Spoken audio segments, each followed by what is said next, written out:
They rallied against the punitive tax proposals against the finance bill in 2024, laying glare the required governance structures in the country and decrying what they said was corruption that was deep-seated as well as cronyism in government. And 1.5 years since the protest in 2024 and the IEBC reopening the registration process of registering more voters despite making up a lion's share of the country's demography, the record remains dismal on the part of the young people in the country. On the bench this evening, we'll be taking the account of the convener of the Interparties Youth Forum, Kidi Mwaga, as well as Kasmuel Mac-Oure from the ODM Party's Youth League. Also in their company will be Angel Mbodhia from the National Chairperson of the Jubilee Party Youth League, and Ivy Mushoki, who is the National Coordinator of VAR 37 and 38. They will tell us why, despite their being mobile, urban, tech-savvy and connected, they seem not interested in the ongoing registration exercise ahead of 2027. You're watching JKL. I am Ayub Abdikadir, and here are the top stories tonight.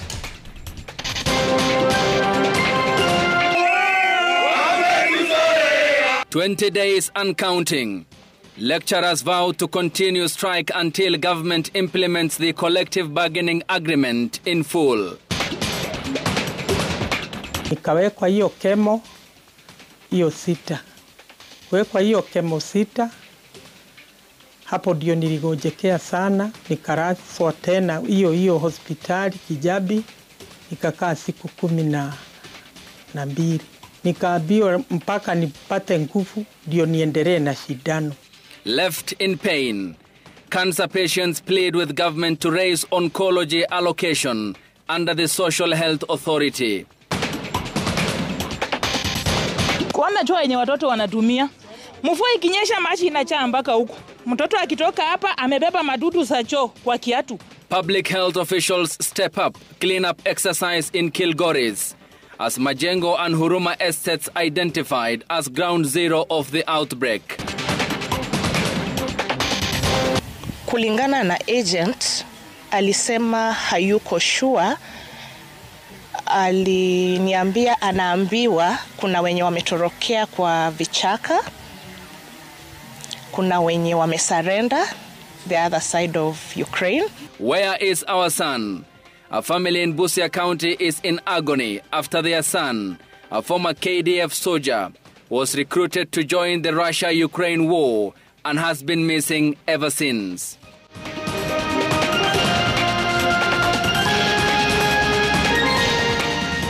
Wilson Ochuka is our sign language interpreter. Striking university lecturers and staff on Wednesday took to the streets as the industrial action entered day 20, marching through Nairobi's central business district to Parliament, to the National Treasury and the Ministry of Education headquarters. The lecturers are demanding the immediate release of 7.9 billion Kenya shillings owed to them under the 2017-2021 CBA. They warned that the situation could escalate and deepen further if the government fails to honor its promises during a crucial meeting scheduled for Thursday. Willie Lusige has that report. Songs, chants, placards and fire in their message. Day 20 of the lecturer strike saw university staff from across the country pour into the streets of Nairobi, paralyzing learning across public universities. Their destinations were Parliament, Treasury and the Education Ministry, where they handed over demands centered on one thing: payment of the 7.9 billion shillings they say was agreed on the 2017-2021 CBA and negotiation of the 2025-2029 CBA immediately. We are not renegotiating, we are not discussing otherwise.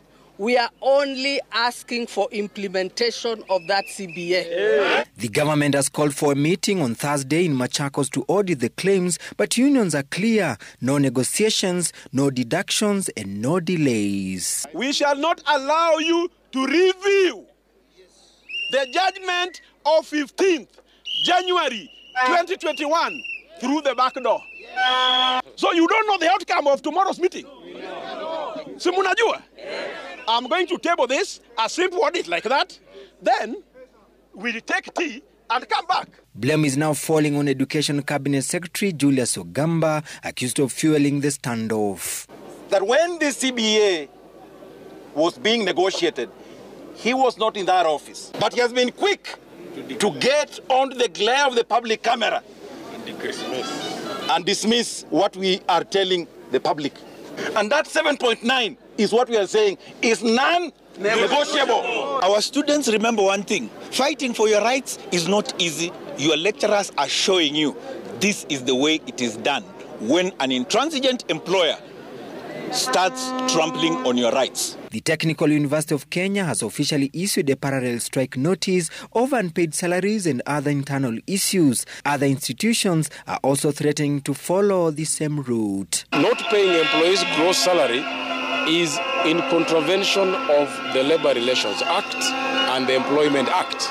Our employer has also failed to set up a retirement benefit scheme for us. University students say they have had enough and have issued a 48-hour ultimatum. If the strike doesn't end, they will join the front line. Lecturers should be paid so that we can go back to class, because we are tired of wasting resources that we have been given by our parents. Rent is going at waste, the upkeep is going at waste, and students, we are wasting time. University lecturers and staff feel that the planned meeting will not bear any fruits if they will not receive their 7.9 billion shillings. Willie Lusige, Citizen TV, Nairobi. So just what have been the lecturers up to in the last 20 days of their strike? Citizen TV has established that there is never a dull moment for the Dons, who have been out of lecture halls for the past 21 days, with little hope of returning soon. A spot check by Citizen TV at Maseno and JKUAT universities reveals that the striking lecturers have turned their protest into entertainment sessions, dancing for hours, engaging in sports and finding humor in hardship as they wait for the 7.9 billion shillings to hit their accounts. Gatete Njoroge reports on the lighter side of the lecturer strike. When you watch these clips, you might easily mistake them for scenes from a lively wedding.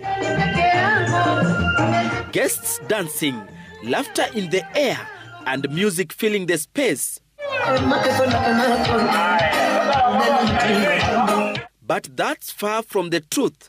These are lecturers at Maseno University in Kisumu County. For the past 3 weeks, the campus atmosphere has shifted dramatically. What was once a quiet academic environment has transformed into a hub of song, dance, and protest. Striking lecturers dance the day away as they wait for government to resolve their issues. Dera's vuvuzelas and music comes in handy for the Dons who portray the picture of serious people with little time for play. The vibrant spirit has not only consumed Dons at Maseno University. At Jomo Kenyatta University of Agriculture and Technology, lecturers, most in their sweatpants and casual wear, have used this time to engage in sporting activities. From tug of war, short races, sack races, lecturers' day is fully packed with activities. Those leading the strike also take part in the games as they encourage their fellow Dons not to change tune in their pursuit for the 7.9 billion shillings arrears. Tunamalizana na 7.9 billion. Tunamalizana na 2025-2029 CBA. Yes. We are asking the president to pay lecturers to go back to class and teach. Oh, hizo stories zingine attracts ni kweli. We deserve dignity in service. We deserve dignity in retirement. Yes. You must go back to the village and people look at you with respect that this was a work at the university. As they enjoy the moment, university students who have been left to study on their own now threaten to join the lecturers on the streets to demand for their rights. Gatete Njoroge, Citizen TV, Nairobi. Cancer patients across the country are pleading with the government to raise the oncology allocation under the Social Health Authority from the current 400,000 Kenya shillings to 1.2 million Kenya shillings per household. Many say the current amount only gets them halfway through treatment, forcing painful decisions and in some cases, loss of lives. Emily Chebet reports on 65-year-old Agnes Washeke, a woman whose life now hangs in the balance after depleting her SHA oncology package with 10 injections to go. Each injection, according to her report, costs between 40,000 Kenya shillings and 50,000 Kenya shillings and should be administered every 21 days. For Agnes Washeke, cancer is not just a diagnosis, it is a lifelong shadow. Her journey began at just 19 when doctors removed a lump from her breast. She had another surgery at 25 and again at 32. Each time they told her it was not cancer. In January this year, doctors confirmed that she is battling stage 3 breast cancer. Kwa hiyo chemo 6, hapo ndio niligojekea sana, nikaraswa tena hiyo hospitali Kijabi, nikakaa siku 12. Nikaambiwa mpaka nipate nguvu ndio niendelee na shindano. But it is not just a disease she's battling, it is the cost of staying alive. Agnes paid up her annual SHA contributions with the hope of access to the life-saving treatment uninterrupted. She began her treatment, the doctors telling her that she would go through chemotherapy and 18 injections, one after every 3 weeks. Each injection costs upwards of 40,000 Kenya shillings, and that is before consultation and hospital fees. Hiyo shindano ilisimama wakati niliraswa. Kurudi sasa kurudi tena. Saa ile nilirudi ndio nilienda nikaanza kudugwa hiyo shindano tena. Kufika tarehe mwezi iliisha. Ndio nilienda nikaambiwa siwezi tibiwa kwa sababu pesa yangu imeisha. During her last visit to Kijabe Hospital 2 weeks ago, Agnes was billed 65,000 Kenya shillings. She is due back in 2 weeks with nothing left in her SHA cover. And if she is to go, she must have cash. Wacha 40. Hata 5 zinapatikanaje? Juu hata fare kutoka hapa kwenda Kijabi tulikuwa nasumbuka sana. Juu tukifika tu kuona daktari tunalipa 3,000. Kwanza kuingia tu 3,000 ndio tuende kwa system. Unaona? Sasa na hapa fare tumeenda na kurudi lazima nipelekwe. Tumeremewa sana, nikaona sasa Mungu akona mpango mzuri na mimi ya kuishi. According to the Kenya Network of Cancer Organizations, standard chemotherapy is approximated at 21,000 per session. Some go up to 8 sessions amounting to 168,000 Kenya shillings. Therapy averages at 3,600 per session. For 30 sessions, it is 108,000. Follow-up CT scans of the chest and pelvis cost 8,000 and 12,000 respectively. Surgery cost around 120,000 Kenya shillings. In targeted therapy, Herceptin medication alone costs about 33,800 per cycle for 18 cycles or more for some patients, totaling to 608,400. Blood works at approximately 4,500 per cycle for 8 cycles adds to 36,000. A case study of one patient returned cost of up to 3.8 million Kenya shillings compared to 400,000 allocated, which they say is grossly insufficient to provide equitable access to care. And for patients like Agnes and others who participated in Tuesday's protests, time is of essence. Emily Chebet, Citizen TV. Kiambu County has dismissed reports linking the ongoing doctor strike to rise in maternal and neonatal deaths.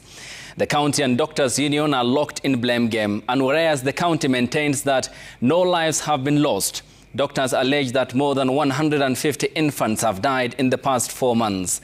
As the strike drags into its more than 130 day, patients continue to suffer amid a crippling healthcare crisis that shows no signs of easing up. Mary Moki has that report. Tonight marks 133 days since doctors in Kiambu County downed their tools. What began as a call for fair pay and better working conditions has escalated into a deepening standoff between the county government and healthcare workers.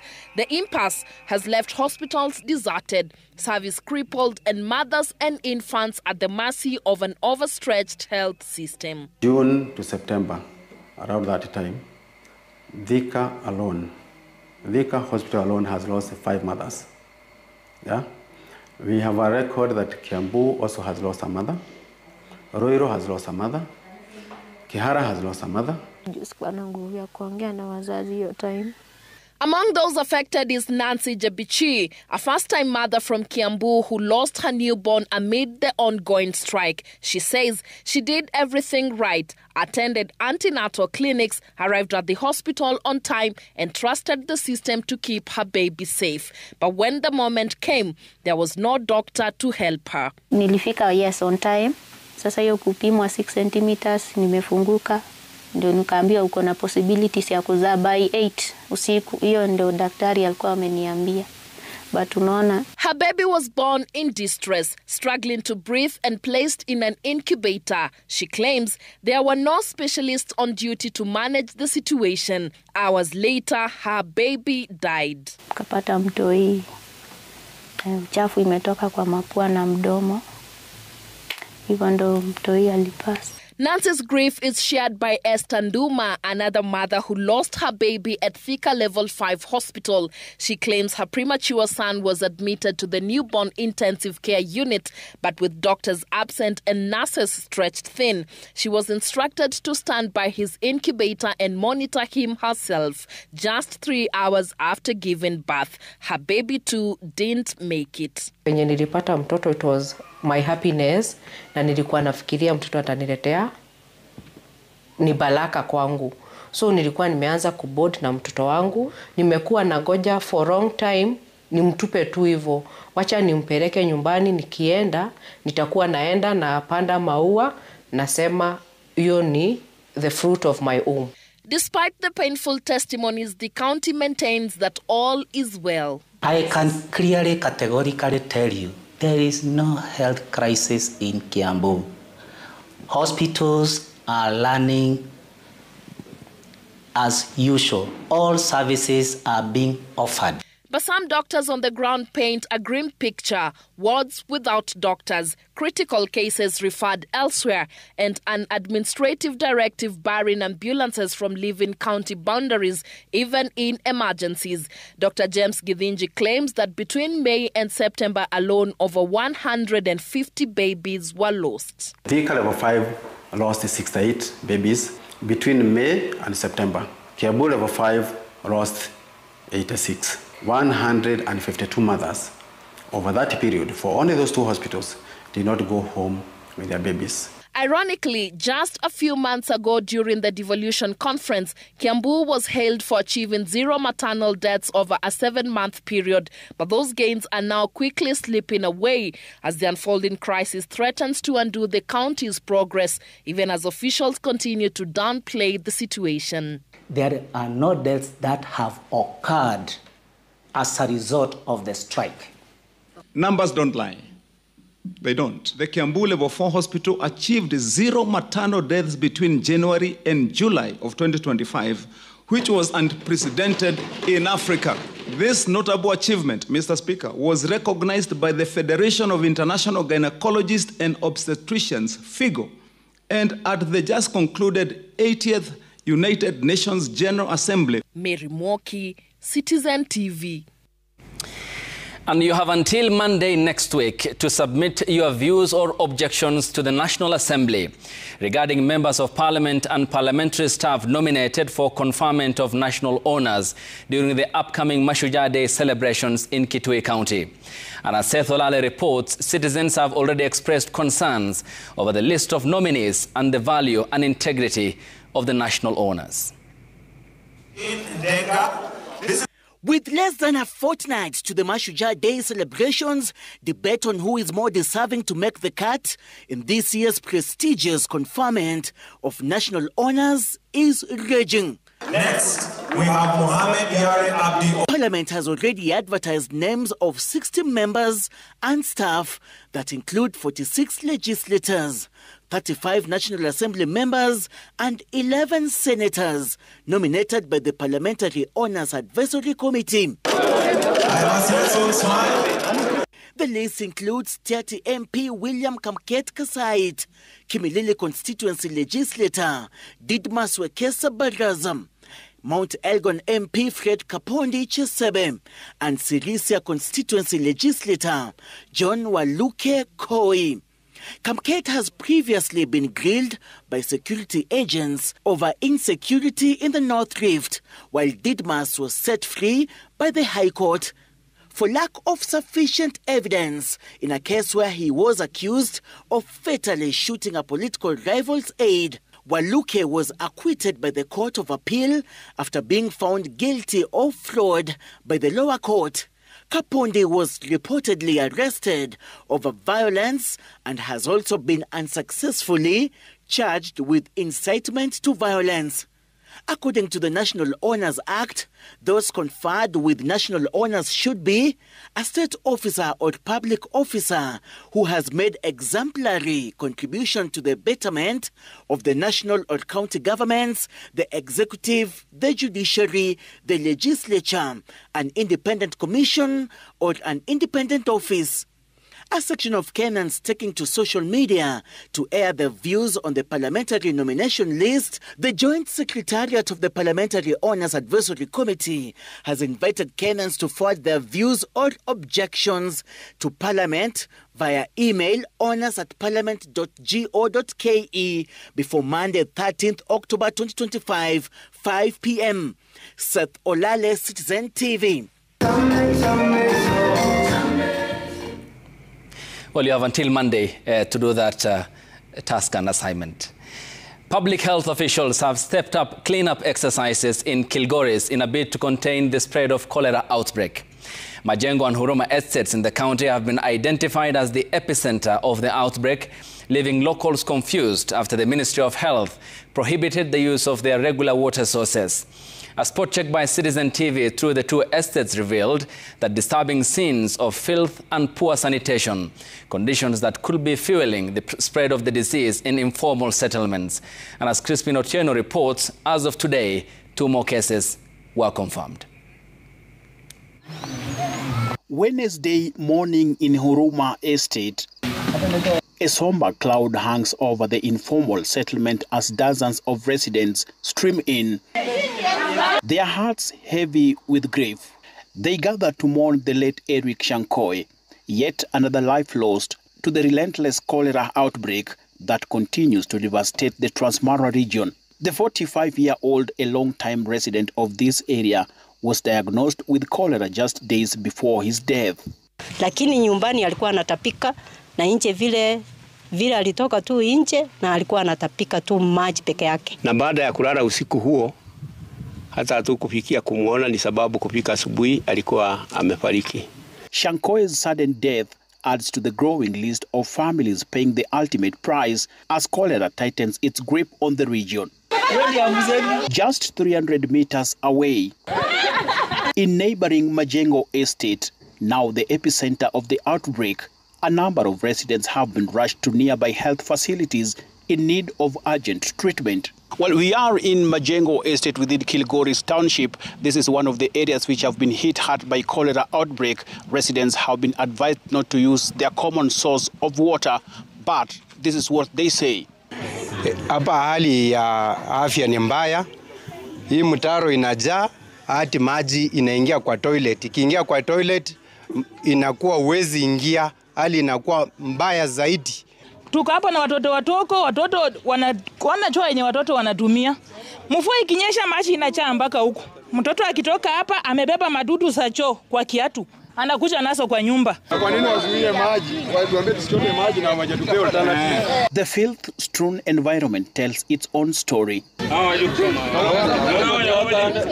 Heaps of uncollected garbage dot every corner of the estate. Children weave their way through the muck on their way to and from school. constantly exposed and highly susceptible to infection. Residents say this has been their reality for years. As if that were not enough, locals in Majengo led us to the very source of the water they use for daily consumption. And true to their worries, what we found was deeply concerning.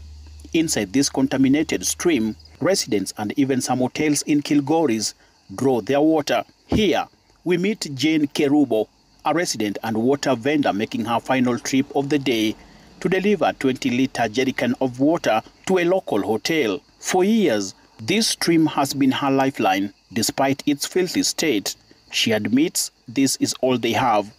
Hii ndio maji tunatumia sana sana, mimi napeleka kwa moteli, choo imejengwa karibu na maji. Hatuna hata barabara. Tafadhali serikali mtusaidie. Tafadhali tunaomba. Tutawapigia kura, lakini hii kura yetu leo tutawalaani, ambapo msipotufanyia maendeleo tunawalaani hiyo kura waue. This comes as health officials confirm 3 new cholera cases in the area. Meanwhile, police have arrested 5 people for violating health regulations imposed on hotel operators in Kilgoris. Crispino, TNO Citizen TV, Transmara. Now, a few days after reports surfaced of human trafficking syndicates luring Kenyans with promises of jobs in Russia, a family in the county of Busia has raised their alarm over their missing relative. The family says their son, a former Kenya Defense Forces soldier, left home in May this year for St. Petersburg in Russia after allegedly being recruited by individuals said to have links with the Russian military. Months later, they say he has gone silent. No calls, no messages, fueling fears over his safety and whereabouts. Ben Kiroi with the details of that report. It has been 5 tormenting months of fear and uncertainty for the family of Oscar Agola Ujambo, the former KDF soldier reportedly recruited by agents suspected to have links with the Russian military. According to his family, Oscar had expressed a strong desire to travel to Russia in search of a better life. Their nightmare began when a local agent approached him with what appeared to be a lucrative offer to join the Russian military. Kina kanijulisha kwamba yeye amepata kazi Russia na kwamba ana prepare makaratasi kuondoka kuelekea Russia. I'm sure he was recruited to the Ukraine-Russian war because the last call he made, he said he was waiting to be taken to the front line. The person you have called is not reachable. Their fears have deepened amid reports of other Kenyans who have vanished after similar recruitment drives, with the claims that some have been deployed to the front lines of the Russian-Ukraine war. Sasa picha hii alikuwa na wenzake wengine wakiwa wamevaa nguo za jeshi. Kulingana na agent, aliniambia anaambiwa kuna wenye wametorokea kwa vichaka, kuna wenye wamesurrender the other side of Ukraine na kuna wenye wamekufa. Just last week, another Kenyan, Kevin Kariuki, was rescued from the war front. In a statement, Foreign Affairs Principal Secretary Dr. Korir Sing'oei confirmed that Kariuki had been captured by Ukrainian forces before being freed. Oscar's family now fears their son may have suffered a similar fate.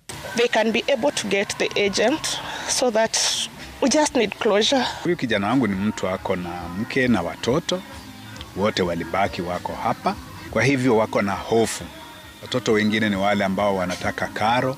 These developments come as Edward Kamau, the prime suspect in a human trafficking case involving allegations of recruiting Kenyans to fight for the Russian military, was released on a cash bail of 500,000 Kenya shillings.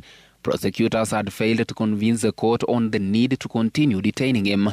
Myself today, as an advocate, I can live here and be recruited to go and be an advocate in South Africa, in Russia. Will anybody arrest the person who has recruited me to go and practice in Russia? That is the concept that the court has agreed with us. Kamau is accused of harboring 22 Kenyans at Great Wall Gardens in Athi River on the 24th of last month, allegedly as part of a broader trafficking network. Ben Kiroi, Citizen TV, Nairobi. They laid bare the deep-seated apprehension and the needed governance calls, the clarion call they had gone onto the streets with in 2024. But constitutionally, Kenya being a constitutional democracy, the change at the ballot thus is significant.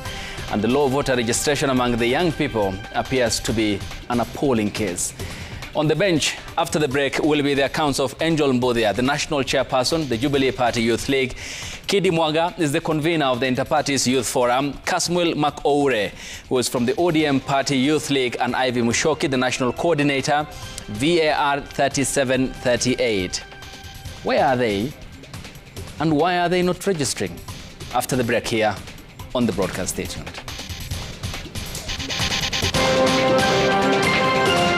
Cleared for takeoff. IEBC kicks off a two-day exercise to clear aspirants ahead of November by-elections.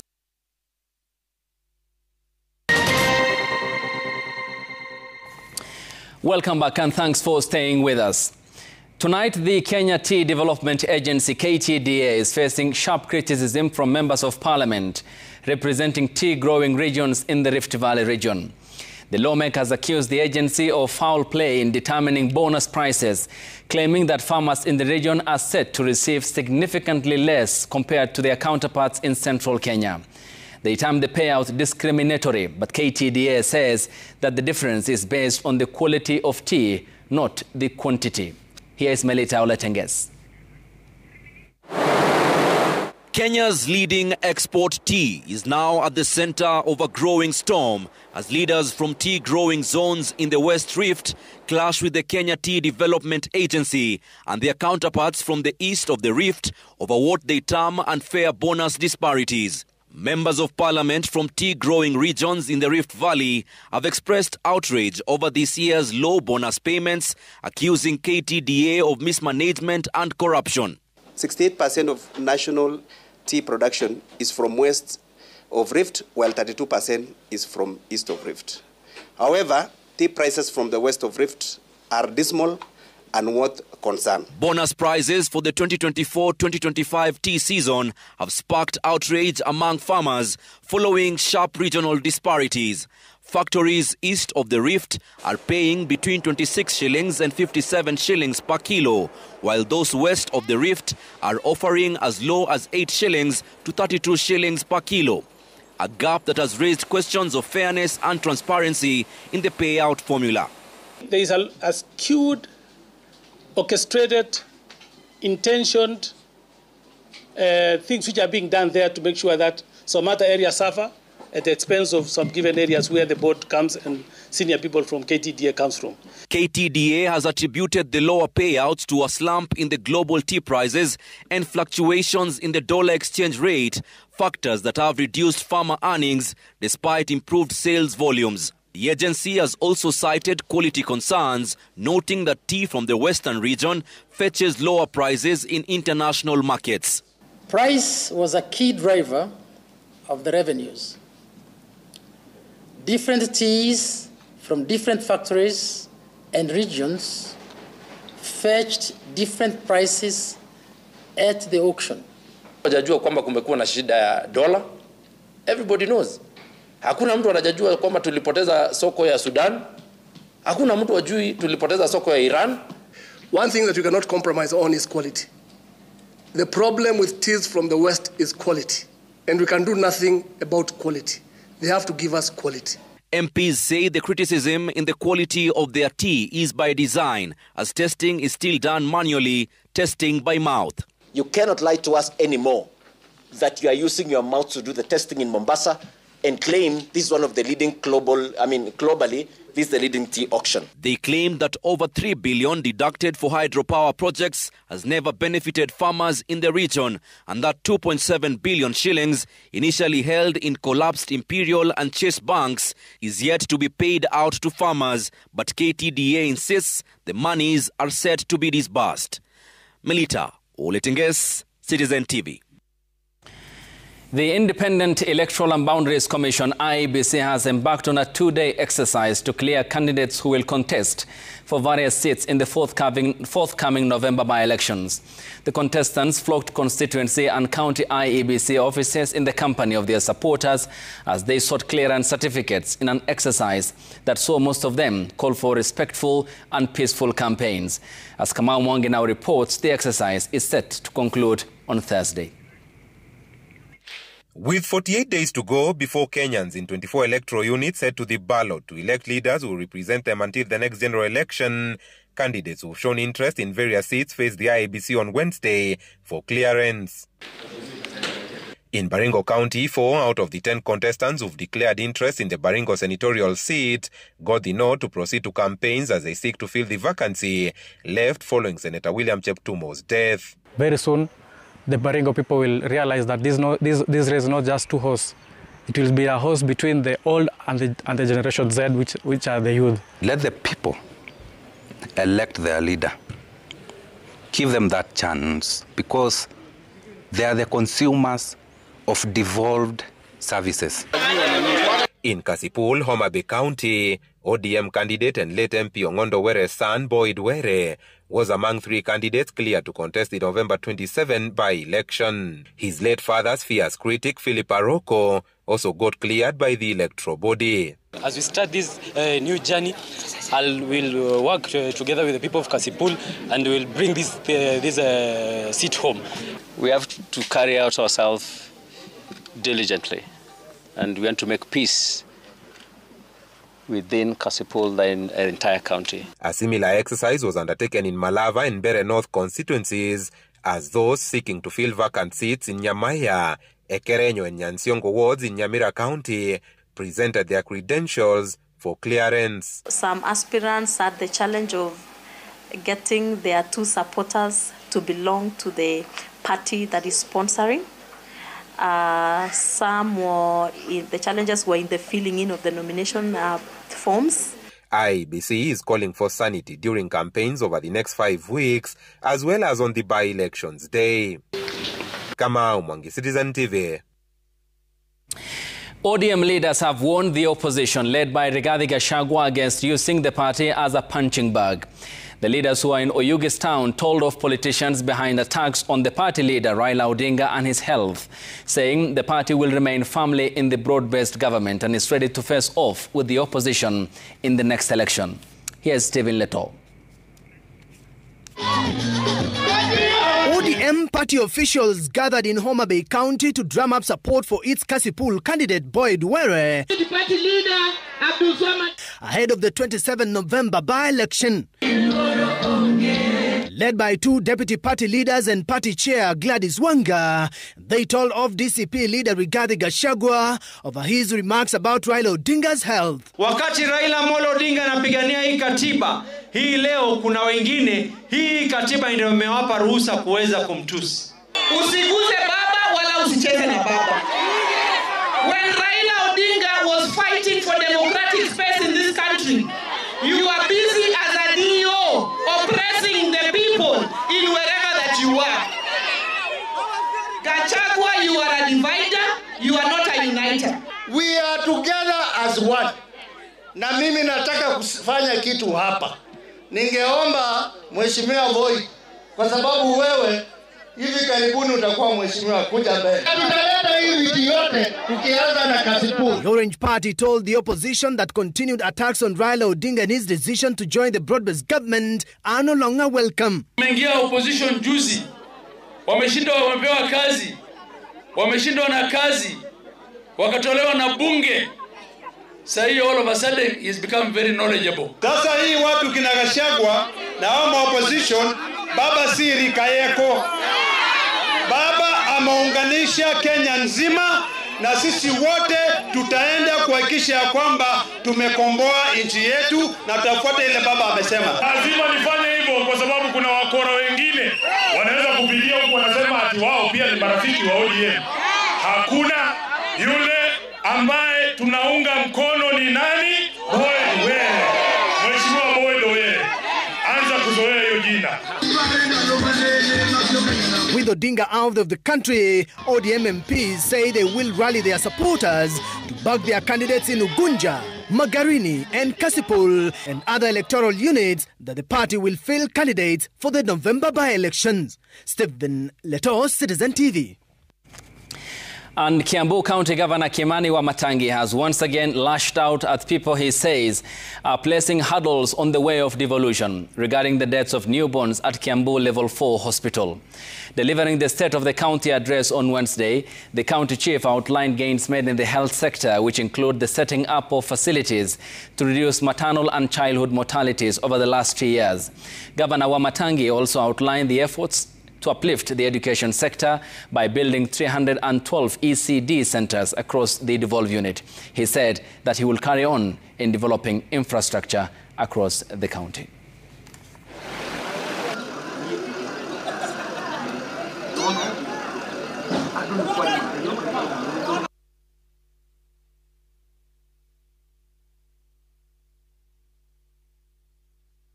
My administration has transformed and propelled healthcare in our county in 3 years to levels previously unimagined. This is notwithstanding distractions and attempts to derail this noble task by politicians to water down gains made for their own selfish political interests.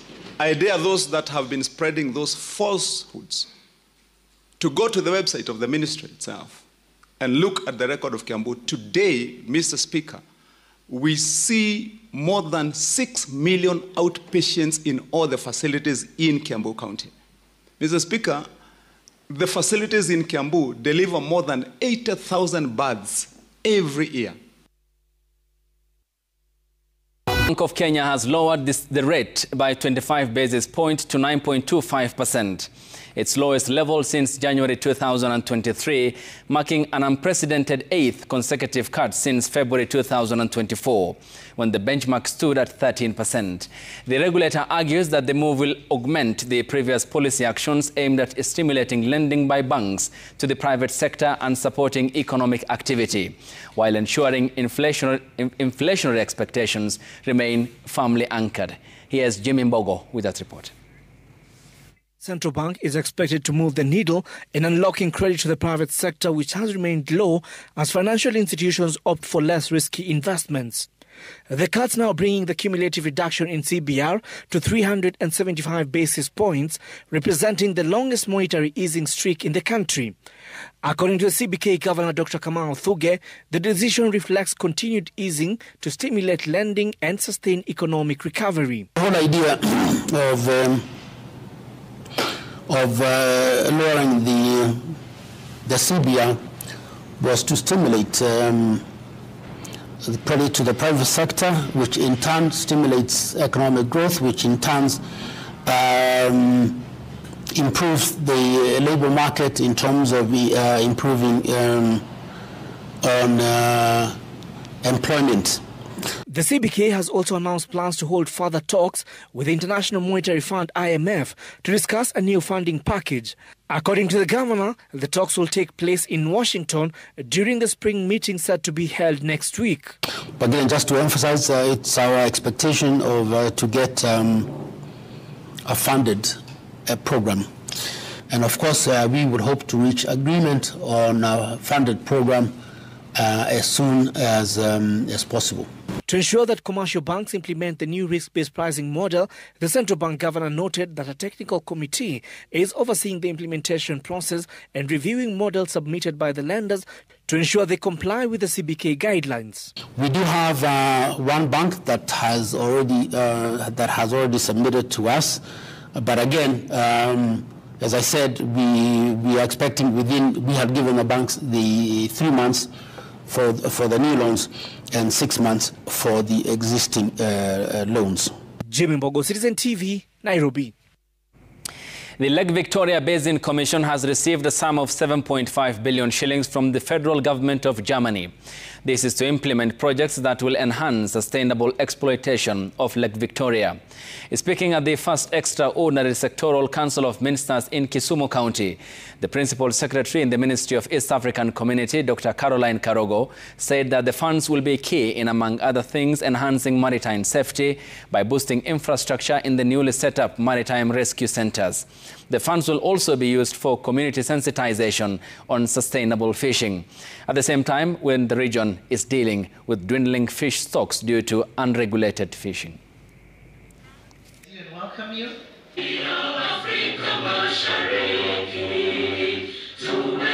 Cast and my father understood one another. The issue of maritime safety is one that has convened us here today, so that as partner states we can see what we can do to ensure that our Lake Victoria is safe for transportation, is safe for our fishermen, because amongst the people who perish, about 50% of these are fishermen. As you know, pollution is a big and a major problem and a challenge within the region. By approving these funds and allocating them to battle pollution and sanitation issues, you are contributing largely to reverse the trend of the pollution that we are suffering today. A walking tractor for small-scale farmers on a budget? Well, that was one of the innovations that stole the show at this year's Nairobi International Trade Fair, popularly known as the ASK Show. From groundbreaking farm technology to award-winning dairy breeds and food safety breakthroughs, this year's fair at the Jamhuri Showgrounds had it all. Our reporter Dennis Otieno attended the fair and tells us more on this week's Smart Farm.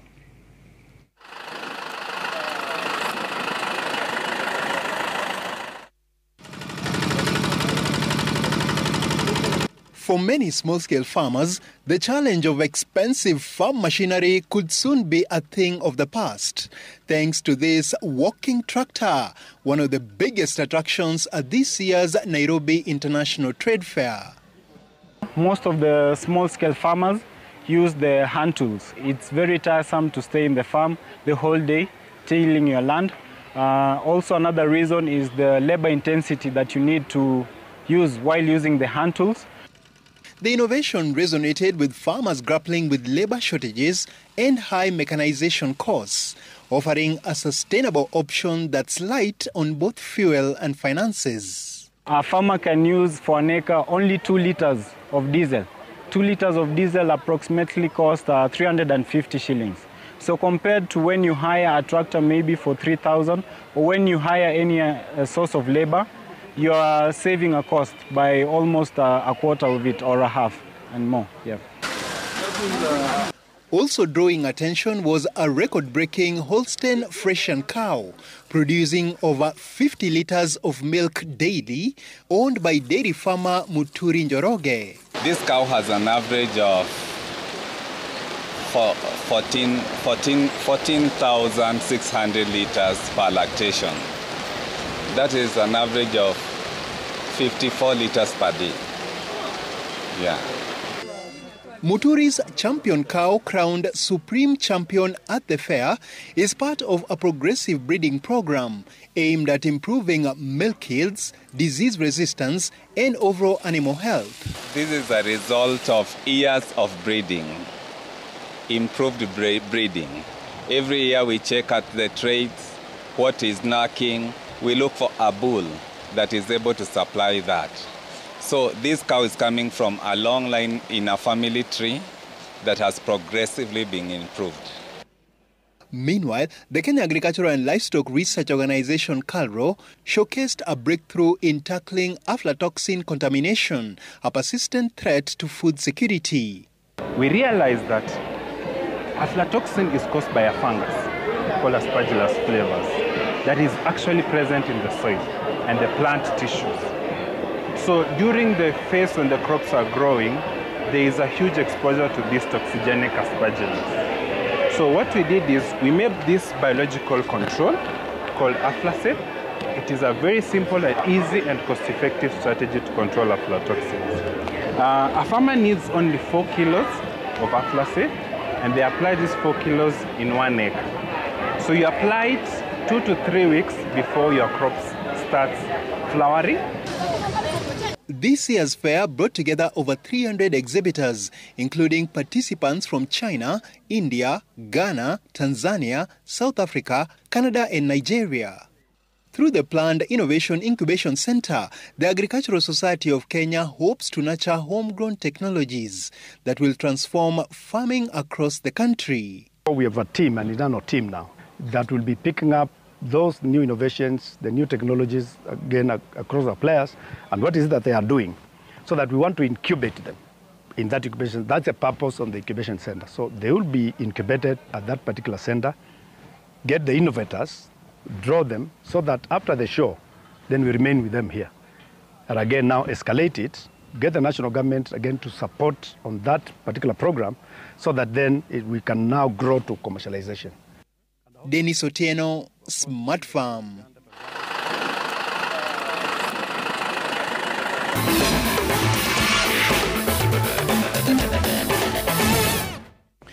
National football team, the Harambee Stars, have completed their preparations for the World Cup Group F qualifier against Burundi on Thursday afternoon.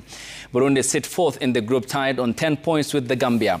Harambee Stars are fifth with 9 points, 1 point behind Burundi. Ivory Coast lead the group on 20 points ahead of the second-placed Gabon. After tomorrow's game against Burundi, the Stars will head to Ivory Coast for the last match of the qualifiers.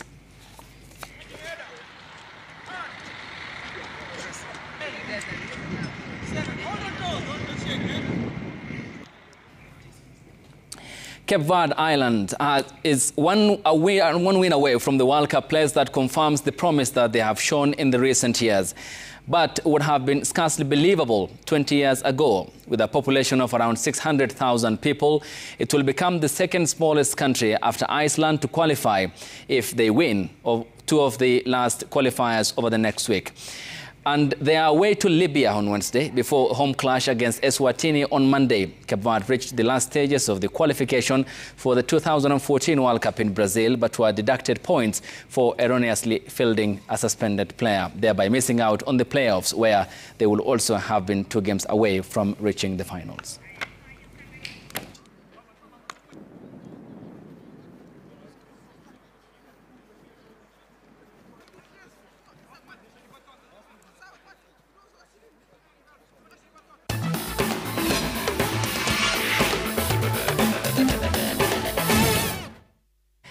It's 3 minutes.